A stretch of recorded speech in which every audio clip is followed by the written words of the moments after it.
Salut à tous, c'est Vessalus. Aujourd'hui, bon, vous avez compris, c'est une nouvelle vidéo. Oui, je commence à sortir des vidéos. C'est incroyable, 2 à la suite. Mais bon, on peut commencer.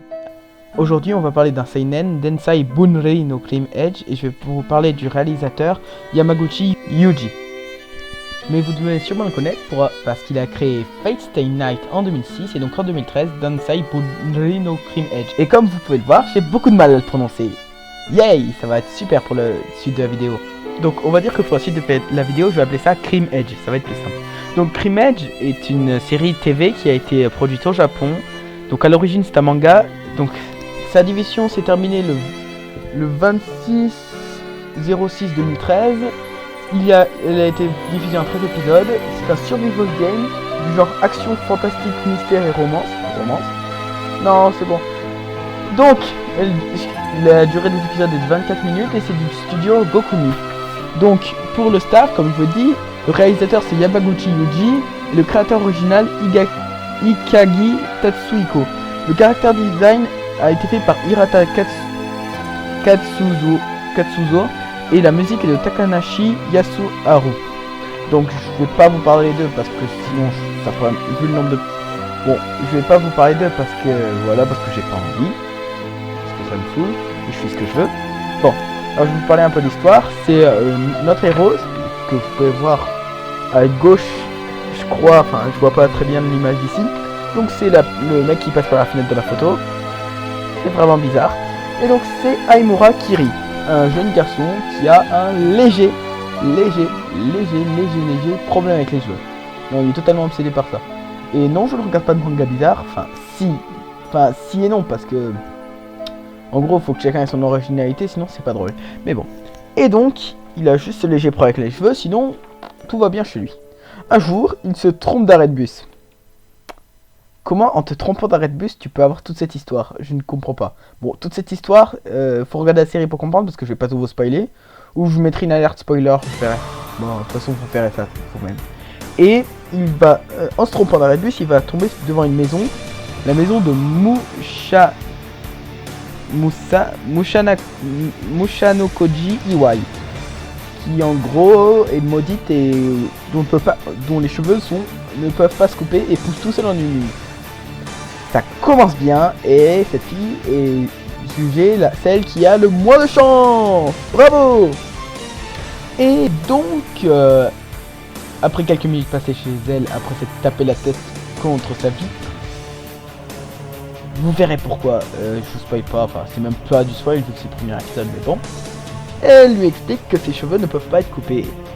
Et là, il va quand même essayer. Ce mec n'a pas écouté, visiblement ce qu'elle lui a dit. Mais bon, pas avec ses propres ciseaux, et donc, après, deux personnes vont arriver et vont le virer. Ouais. C'est pas leur maison, mais ils virent une personne. Ne suivez pas la logique toujours, enfin si vous devez la suivre pour après mais pas pour maintenant.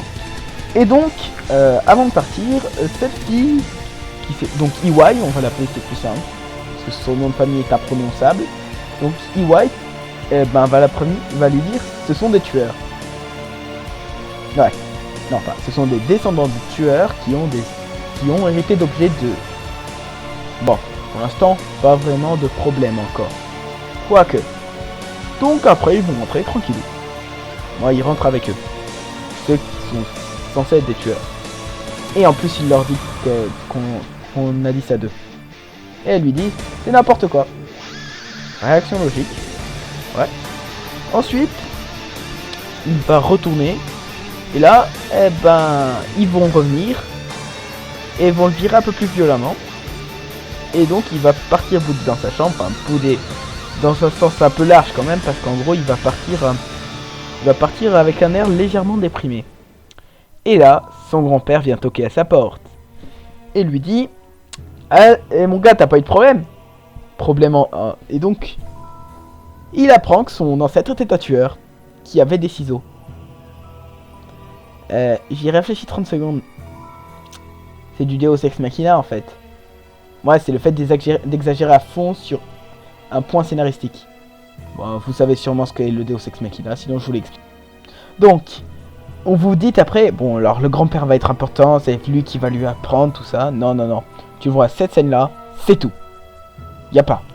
Donc après ça, il va retourner chez elle. Encore. Ouais, bon. Je réfléchis pas sur ce point-là. De toute façon, je vous dirai après, mais bon. Et donc, il va essayer de couper ses cheveux. Et là, ça marche. Oui, il utilise des ciseaux qu'un tueur a utilisé pour tuer plus de 200 personnes. Pour couper des cheveux. Ça peut servir. Mais bon, passons. Et ensuite, il va avec elle à l'école. Parce qu'elle a été inscrite en moins de 30 secondes, celle-là. La paparazzi, elle en a plus rien à battre. Et ben, il va rencontrer l'une de celles qui est censée être une tueuse. Qui va un peu paniquer. Un peu. Enfin, beaucoup. Et ensuite, après, ça va s'enchaîner une petite journée normale et un combat. Non, non, non, ça s'enchaîne comme ça. Journée normale, combat. Non, non, non, c'est pas forcé. Et après, ben... Après, je trouve ça pas mal, hein. C'est bien animé, moi j'ai bien aimé. Bon, il faut attendre un peu de temps avant que la série prenne de l'ampleur. Les premiers épisodes étaient un peu niais, je trouve. Mais sinon, c'est assez intéressant, hein. J'aime bien l'univers un peu sombre en général, et celui-là est pour la peine, il est bien fait, hein. J'aime bien la façon dont la transition qui est faite entre on est tranquille, tout est gentillet, je vais te tuer et tout ça. Parce qu'en gros, cette transition se voit aussi dans les couleurs qui passent des tons normaux à des tons plus rouges. Déjà, désolé si l'image a changé, j'ai plus d'images disponibles. Bon. Deuxièmement, il va avoir quelques petits problèmes parce que j'avais dit des trucs bien intéressants, mais j'ai oublié de brancher mon micro. Oui, ce que vous entendez, bien claquement mon bain. D'abord, je veux juste vous parler légèrement des OST qui durera 1 minute, enfin 1 à 2 minutes chacune. Ce qui est pas mal, enfin c'est un peu court quand même, mais bon. Ce qui explique pourquoi il y en a pas mal. Et ouais, j'en ai compté 32 pour l'instant. Et encore, j'ai pas fini de mes recherches. Donc, enfin, pour l'instant j'en ai trouvé 32. Ensuite, donc, je trouvais ça assez intéressant de suivre ces deux personnages, nos deux héros, qui en fait vont devoir s'entraider. Le premier le premier va aider l'autre à se couper les cheveux, mais bon. En même temps, il y a une chose intéressante avec ses cheveux, justement. C'est que déjà, si tu t'approches trop d'elle, tu es maudit. Sauf que quand tu es déjà maudit, ça sert plus à rien. Et deuxièmement, oui, si on tue, j'ai appelé la reine des cheveux. Et si on tue la reine des cheveux, notre souhait est exaucé. Et donc ce garçon va protéger cette fille, bon, par amour. Et je vous reparlerai de l'amour après ça. Et d'un autre côté, cette fille va aider ce garçon à contrôler les pulsions meurtrières du ciseau. Alors maintenant, je vais vous expliquer pourquoi les pulsions meurtrières. Donc en gros, ces ciseaux ayant appartenu à un tueur, elles sont liées à son âme. Enfin, d'une certaine façon. C'est un peu plus compliqué à expliquer que ça. En gros, ces pulsions meurtrières sont restées à l'intérieur. C'est pour ça qu'ils sont, on peut dire, un peu magiques. En gros, ils peuvent tout couper. Et donc, pour éviter de faire des vrais assassinats, ils sont obligés de les simuler. Et donc, ces simulations sont justement des simulations d'assassinat. Et donc, c'est pour ça qu'il a cette obsession pour couper les cheveux. C'est justement pour éviter de couper autre chose. Ouais, alors je vais les cheveux après couper, vous comprendrez pourquoi. Vous comprendrez tout. Et en gros, c'est assez intéressant de suivre justement c'est pareil avec l'amour, alors dans un univers qui est pas trop fait pour ça. Quand t'as des morts juste en face de toi, t'es pas trop, moi je serais pas trop en train. Bon après, chacun ses goûts, hein, évidemment, mais bon, moi je suis pas trop ça. Ensuite, il y a pas mal de personnages qui ont une mentalité, qui ont une bonne mentalité. Bon, il y en a d'autres. Je sais pas si c'est un spoiler, donc je vous le dirai dans la partie spoiler que j'ai déjà préparé parce que justement je vous ai dit mon micro était débranché, je vais vérifier qu'il est encore là, ouais. C'est bon parce que je me suis rendu compte qu'après aucun enregistrement n'avait marché, j'étais dégoûté. Enfin, aucun à partir de environ 10 minutes. Enfin, environ, au moment où je vous l'ai dit, quoi. Et donc, en gros... Justement, c'est assez intéressant de suivre leur mentalité et tout ça. Et en gros, il y a... ils vont devoir s'adapter à un monde qui n'est pas vraiment leur. Et chacun de son côté. L'une va devoir s'adapter à une vie tout à fait normale tout en séparant sa vie avec les meurtriers. Et l'autre va devoir s'adapter à une vie où il va côtoyer des meurtriers tous les jours et va devoir se battre. Et donc c'est assez intéressant de suivre ça. Bon, il me reste du temps à parler avant la partie spoiler. Donc qu'est-ce que je pourrais vous parler d'autre? Perso, j'écoute pas trop les openings et les endings. Je sais qu'ils durent 1 minute 30, je suis pas un débile non plus. Et j'ai l'impression que la partie spoiler va bientôt arriver. En tout cas, je verrai ça quand il y aura le petit bouton spoiler qui arrive. Enfin, pas bouton, la petite bande spoiler qui arrivera, qui doit être là dans bientôt. Je vous ai dit, j'arrive plus à voir où je suis.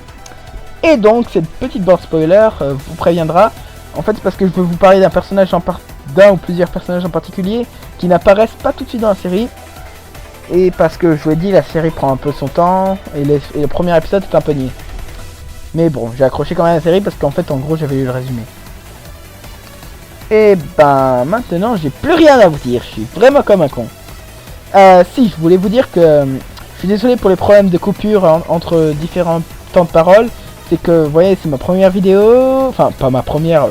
L'une de mes premières. Et donc, j'ai beaucoup de mal et j'ai pas envie d'arrêter. Ensuite, me faites pas de commentaires. C'est débile ce que tu fais ou tout ça. Parce qu'en gros... pour cette vidéo, j'ai mis 3 heures. Enfin, 3 heures cumulées, hein, parce que sinon j'ai fait d'autres choses entre. J'ai pas passé 3 heures sur mon ordi. Je suis pas passé 3 heures sur mon ordi à faire vidéo. Et la partie spoiler devrait bientôt arriver. Donc, je vous laisse. Et je vous laisse avec un petit blanc. Et voilà, la partie spoiler. Donc, c'est pour vous parler d'un personnage qui est assez intéressant. Donc, je vous parle de ce personnage dont j'ai pas envie de chercher le nom parce que je me rappelle plus. En gros, ce personnage est le descendant d'un juge qui a rendu sa justice lui-même. Et comme vous l'avez deviné, il fait pareil. Tout à fait pareil. Exactement pareil. Et donc, c'est ça, c'est de là que son point de vue est intéressant.